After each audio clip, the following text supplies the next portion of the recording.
Di tengah era digital yang penuh arus informasi dan konten viral, satu hal yang makin terasa mengkhawatirkan adalah bagaimana sebagian masyarakat kita, khususnya anak muda, semakin mudah terjebak dalam pengkultusan terhadap tokoh agama. Fenomena ini bukan hanya terjadi di ranah sosial media, tapi juga meresap dalam sistem pendidikan agama di berbagai institusi, seperti pesantren.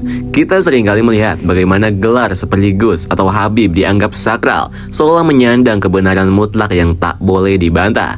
Ada yang bilang, kalau kamu mulai mempertanyakan pernyataan seorang Habib atau Gus, berarti kamu belum cukup ngaji, belum cukup suci, atau bahkan disebut mirip iblis. Padahal bukanlah semua manusia bisa salah.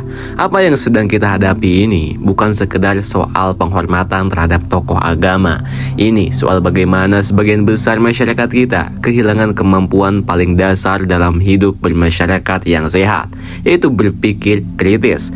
Critical thinking bukan hanya tentang logika atau debat. Ini tentang kemampuan untuk menyaring informasi, memahami konteks, dan menimbang mana yang pantas dipercaya dan mana yang perlu diuji ulang. Tanpa berpikir kritis, kita jadi penurut buta.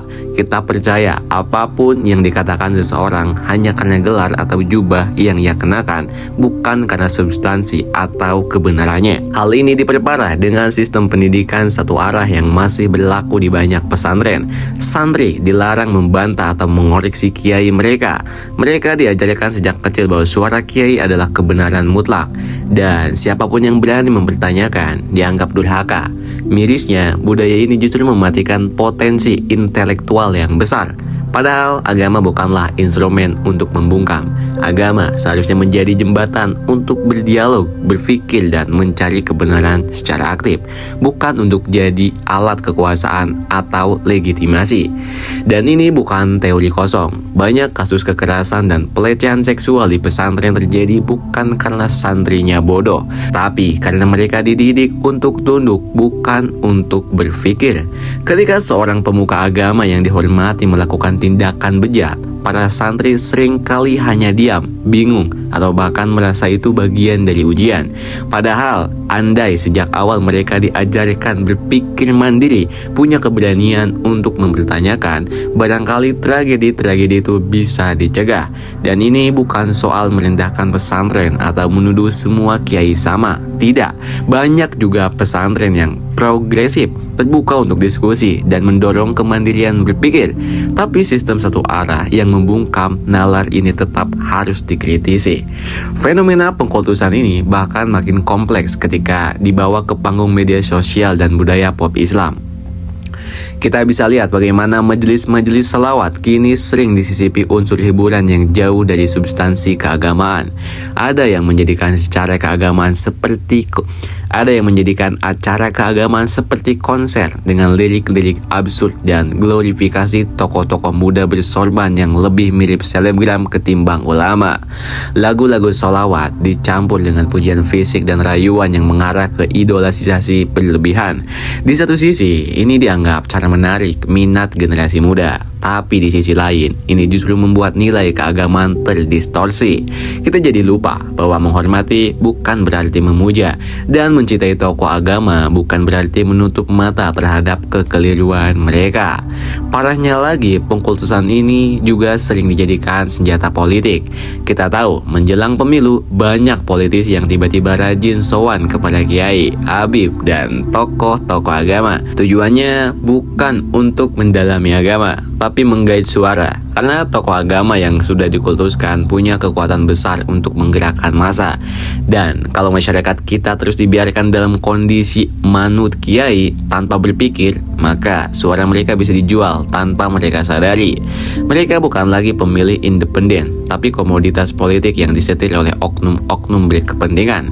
Kondisi ini membuat banyak dari kita, anak muda khususnya, tertinggal jauh dalam hal nalar dan sikap.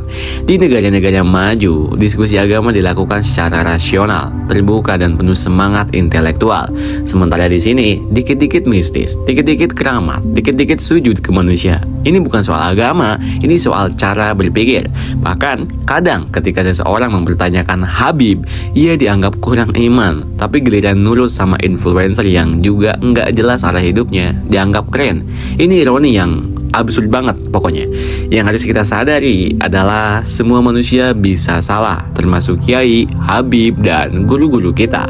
Dan menghormati mereka adalah hal mulia. Tapi kita juga harus tahu batasnya ya guys. Hormat tidak boleh berarti kehilangan martabat, tidak boleh berarti kehilangan logika, dan tidak boleh sampai merendahkan diri kita sendiri. Kita harus punya prinsip, siapapun bisa kita hormati, tapi tidak boleh ada manusia yang kita sembah selain Tuhan. Karena sejatinya semua manusia itu sama, dan yang membedakan hanyalah takwa dan perilaku. Kita butuh generasi yang berani berpikir kritis, bukan generasi yang hanya ikut arus. Kita butuh pesantren yang melahirkan pemimpin, bukan pengikut buta. Kita butuh tokoh agama yang jadi jembatan ilmu, bukan sumber ketakutan. Dan kita butuh masyarakat yang tidak mudah terpesona oleh jubah, gelar, atau pencitraan, tapi tertikat oleh integritas dan keilmuan. Jadi yuk mulai deh ubah cara kita menghormati. Hormat itu dengan nalar, cinta dengan logika, dan taat dengan kesadaran. Karena agama bukan untuk membodohi kok, tapi untuk mencerahkan.